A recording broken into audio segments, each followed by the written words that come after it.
नमस्कार, मैं अंजनी सारस्वत आज आप सभी का स्वागत करती हूं अपने शो दो टुक बात में। आज के हमारे इस शो पर चर्चा का विषय है कि स्कूल्स और कॉलेजेस अब खुलने जा रहे हैं और यहाँ पर सभी जगह पर ये निर्देश दिए जा रहे हैं कि आप सभी को अपने प्रिकॉशंस किट के साथ आना है, सैनिटाइजर्स लेकर आना है और आपको एक प्रॉपर सीट अरेंजमेंट किया जाएगा, उसके साथ में आपको बैठना है, क्लासेस अटेंड करनी है। क्या आप सभी को ऐसा लगता है कि ये जो भी अभी डिसीजन लिया जा रहा है गवर्नमेंट के थ्रू या स्कूल्स के थ्रू, क्या वो सही रहेगा? इसी पर आज हम बात करेंगे। हमारे साथ हैं विकास द्विवेदी जी। सर, मैं आपका स्वागत करती हूँ। आपने सर बहुत टाइम बिताया है कॉर्पोरेट ट्रेनिंग में।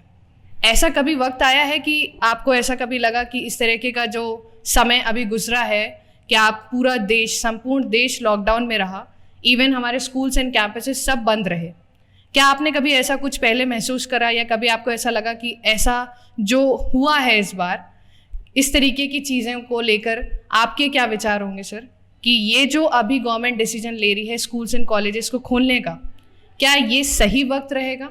अभी क्या कोरोना का खतरा टल चुका है, या अगर हम जिस तरीके की प्रिकॉशन हमारे को बताए जा रहे हैं, क्या इससे हम कोरोना से बचे रहेंगे? सर, मैं आपसे चाहूँगी कि आप प्लीज़ इस पर अपनी बात बताएं। धन्यवाद आई रिपोर्टर चैनल, धन्यवाद अंजनी सारस्वत जी कि आप समय समय पे इस चैनल के माध्यम से जो तत्कालीन मुद्दे होते हैं उस पे आप अपनी बात रखते हैं और शायद आप ऐसा मैं उसका बहुत बहुत धन्यवाद आपको देता हूं कि आप हम लोगों को इस तरीके से मानते हैं कि आप आएँ और अपनी बात रखें।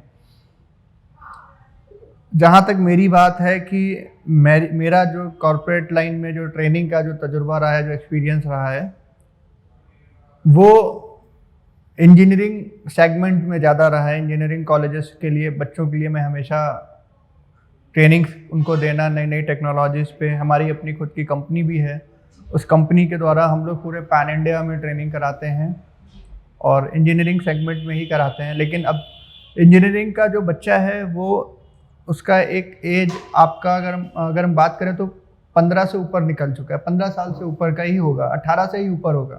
15 क्या, इंजीनियरिंग का बच्चा 18 साल से ऊपर का ही होगा। अब ये जो स्कूल खोले जा रहे हैं ये अंडर 15 स्टूडेंट हैं, अंडर 15 है या अंडर 18 है। तो जो स्टूडेंट अब स्कूल जा रहे हैं उनके लिए, क्योंकि वैक्सीन आई नहीं है, जो समय पहले था वो समय आज भी है। कोरोना के जो केसेस हैं वो पहले के कंपैरिजन में बहुत ज़्यादा हैं, एरिया वाइज बहुत ज़्यादा हैं, सिटी वाइज बहुत ज़्यादा हैं, कंट्री ओवरऑल तो ज़्यादा है ही। तो पहले जो हमारे पास सूचनाएं आती थी चैनलों के माध्यम से, न्यूज़ चैनलों के माध्यम से लोगों के द्वारा, कि पूरे भारत में इतने केस हो गए। आज हम देखेंगे कि जितना पहले पूरे भारत में नहीं होगा उतना आज कानपुर में होगा। मतलब पहले हम ये देखते थे कानपुर में एक आ गया तो लोगों के मन में एक डर हो जाता था कि एक केस कानपुर का भी आ गया किसी जगह का। लोग उसके बारे में इधर उधर से पता करते थे क्या ये घटना सही है या गलत है। अब ये बहुत बड़ी बात है कि हम जब स्कूल की बात कर रहे हैं तो स्कूल का सबसे बड़ा एजुकेशन सेक्टर में बहुत बड़ा प्रभाव पड़ा है। क्यों पड़ा है उसकी जानकारी मैं आपको दे दूं, क्योंकि जो शिक्षा का एक समय है किसी भी बच्चे के लिए, वो एक टाइम पीरियड है कि उसको इतने साल में अपनी इतनी शिक्षा ग्रहण कर लेनी है। ये एक ऐसा समय है जिसमें पूरी दुनिया को एक ब्रेक लगा दिया, हर काम के लिए एक ब्रेक लगा दिया।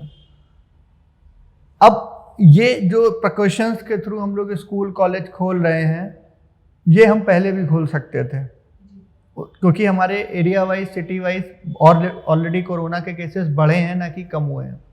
तो हम ये किसके बिहाफ पे कॉलेज खोल रहे हैं, स्कूल खोल रहे हैं, ये किस फॉर्मूले के बिहाफ पे बोल रहे हैं, ये कौन सा फॉर्मूला आपने 6 महीने में निकाला है? क्योंकि आपके पास फॉर्मूला क्या है? सैनिटाइजर।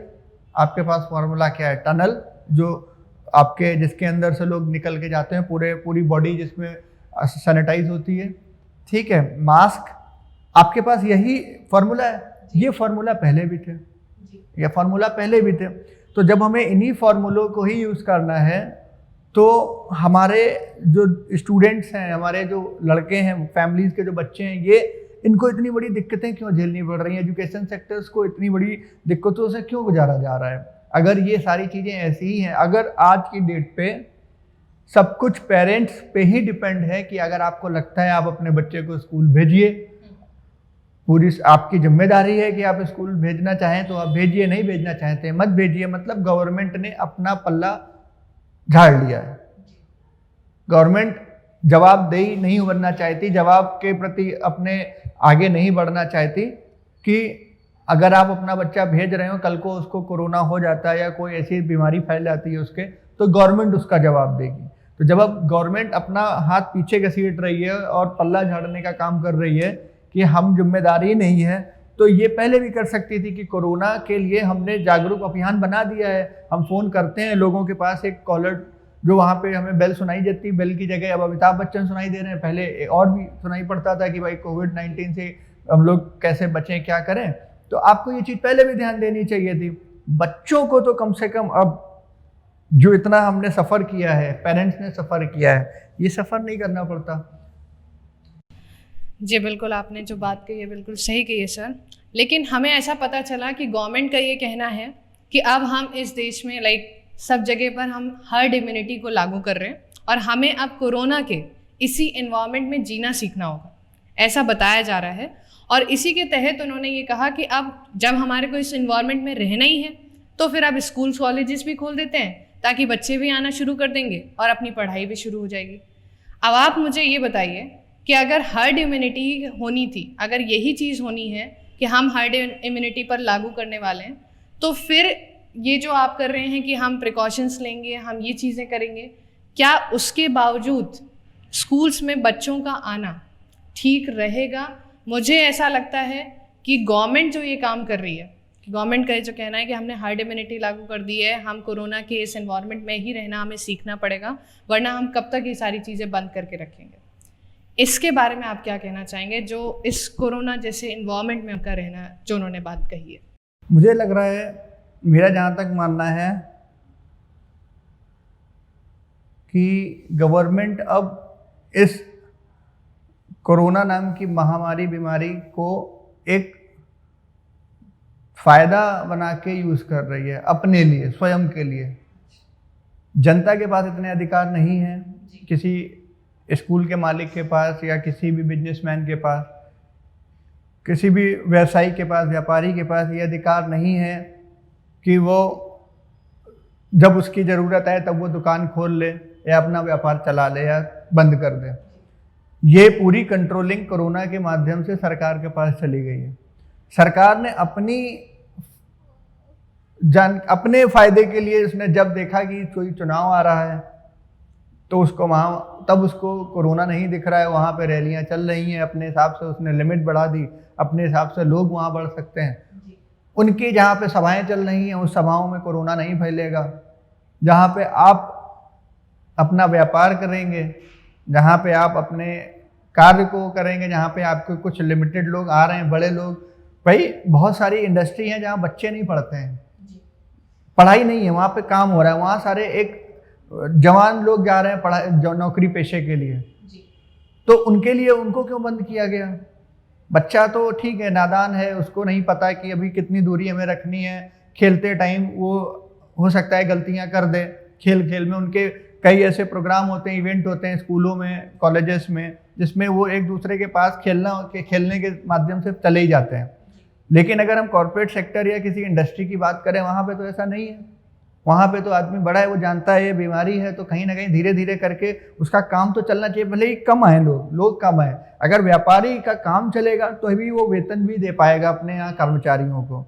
कर्मचारी वापस घर आ गए, उनको खाना पानी उनका बंद हो गया, उनका पैसा बंद हो गया, उनको भूखमरी के कगार पे वो आ गए, मर गए बहुत से लोग, जिनकी बात न्यूज़ में आई नहीं जाने कितने लोग पलायन होके आए, वो मर गए, उनका वहाँ से पूरा नौकरी पेशा खत्म हुआ, तभी वो यहाँ आए, इंडस्ट्री बंद हुई। जाने कितने लोग वहीं मर गए, जाने कितने लोग रास्ते में मर गए, जाने कितने लोग घर पहुँचे, थोड़े दिन जिए फिर मर गए, लेकिन वो न्यूज़ में नहीं है, क्योंकि ये गलतियां सरकार की हैं। अब आज की डेट पे इसकी जवाबदेही कौन देगा कि जो व्यक्ति मर चुका है जिसने अपनी भूख के कारण अपनी जान गंवा दी, अपने परिवार को त्याग दिया, या पूरा परिवार खत्म हो गया, इसका जवाब कौन देगा? अगर बच्चों की बात करें तो जहाँ इतने दिन आपने रोका स्कूल कॉलेज, अब आपने फीस तो पूरी ले ली है, फीस तो आपने पूरी ले ली, स्कूल कॉलेज ने दबाव बना के फीस पूरी ले ली है। कहीं पे भी ऐसा नहीं है कि फीस में थोड़ी बहुत रियायत दी गई हो, क्योंकि जो अच्छे स्कूल हैं, पेरेंट्स ये जानते हैं कि यहाँ पे डोनेशन देके एडमिशन हुआ है, अगर हम इस बार बच्चे को वापस लेते हैं, अगली बार एडमिशन देंगे तो उतना ही फिर डोनेशन देना होगा। तो डोनेशन के कारण हमने फीस, बच्चे का जो इस बार का जो फीस का पेमेंट है वो तो पूरा ही किया गया। अब जब हमें अब बात आ जा रही है कि हमें अपने बच्चे की, पेरेंट्स को अपने बच्चे की सेफ्टी चाहिए, तो ऑनलाइन आपने मीडियम भी चालू कर दिया है। धीरे धीरे बच्चा उसमें ऑनलाइन में अब समझदार हो गया। अब कहीं ना कहीं समझदार का मतलब कुछ हैबिचुअल हो गया है, हैबिचुअल हो गया, उसको लगने लगा है कि ऑनलाइन में टीचर ऐसे यहाँ पढ़ाते हैं, इतनी देर क्लास चलती है, उसका हमें ऐसे असाइनमेंट करना है। तो अगर अब ऑनलाइन धीरे धीरे चीज़ें चल रही हैं तो अब ये पूरा साल आप ऐसे ही कराइए। अब आपको ज़रूरी नहीं है कि अब हो सकता है आपके पास अगले साल मार्च अप्रैल मई तक वैक्सीन आ ही जाए, हो सकता है आ जाए। जब आप इतने दिन रुके हैं तो एजुकेशन सेक्टर को पूरा रुकिए। हमें लग रहा है कि छोटे बच्चों के लिए माँ बाप सबसे प्रथम गुरु होते हैं, माँ बच्चे की पहली गुरु बनी गई है। जब बच्चा सबसे पहले शिक्षा लेता है, तो अगर इतना कुछ है तो घर में अगर माँ बाप थोड़े से जागरूक हैं, थोड़ा उनकी ऑनलाइन पढ़ाई चल रही है तो सफिशियंट है। एक साल में बहुत बड़ा नुकसान छोटे बच्चे के लिए नहीं होगा, लेकिन इंजीनियरिंग बच्चों के लिए होगा, जो कंपटीशन की तैयारी कर रहे हैं उनके लिए होगा, क्योंकि उनके लिए एक टारगेट डिसाइड होता है कि उनको इतने साल में कंपटीशन क्रैक कर देना है और अगले साल इनको नौकरी चाहिए। तो जो कंपटीशन की तैयारी कर रहे हैं, जो इंजीनियरिंग कॉलेज में पढ़ रहे हैं, वो बच्चे बड़े होते हैं, उनके लिए ये चीज़ है कि वो पहले भी जा सकते थे, अभी भी जा सकते हैं। उनके लिए ऑनलाइन मीडियम भी बहुत अच्छा है, क्योंकि वो बड़े हैं, समझदार हैं। ये नहीं है कि वो जाएं, उनके लिए ऑनलाइन और अच्छा ऑप्शन है। तो अगर छोटा बच्चा कर सकता है तो बड़े बच्चे भी कर सकते हैं। तो आप देख रहे हैं कि आज की इस चर्चा पर अंततः मतलब मेरा तो यही कहना रहेगा, जिस तरीके की ये चर्चा का विषय रहा और जिस तरह से आज हमारे साथ में विकास द्विवेदी जी ने अपने विचार विमर्श करे, तो मेरी आप सभी सारे पेरेंट्स से यही रिक्वेस्ट होगी कि भले ही कोरोना का अभी का जो भी ये है प्रॉब्लम है, भले ही अभी स्कूल्स कॉलेजेस के खुलने का टाइम हो चुका है, आपको नोटिस भी आ रही हैं कि स्कूल्स कॉलेजेस खुल रहे हैं, बट मेरी आप सभी से रिक्वेस्ट होगी कि जहां आप अभी तक ऑनलाइन प्लेटफॉर्म को यूज़ कर ही रहे हैं, आप अपने बच्चों को पढ़ा रहे हैं, आपके बच्चे आराम से पढ़ रहे हैं, आप इसी को कंटिन्यू करें। प्रिकॉशंस लेना अच्छी चीज़ है, लेकिन आप अपने बच्चों को नहीं देख रहे हैं, वो स्कूल्स में जाएंगे, कॉलेजेस में जाएंगे, कहीं ना कहीं इस तरीके की होगी कि सोशल डिस्टेंसिंग नहीं मेंटेन हो पाएगी। तो आप सभी से अनुरोध होगा कि सोच समझ कर विचार करें और उसके बाद में निर्णय लें कि आपको क्या करना है। मैं आप सभी से जाने की अनुमति लेती हूँ। Thank you so much. Like करें हमारे चैनल को, कमेंट करें और शेयर करें। Thank you.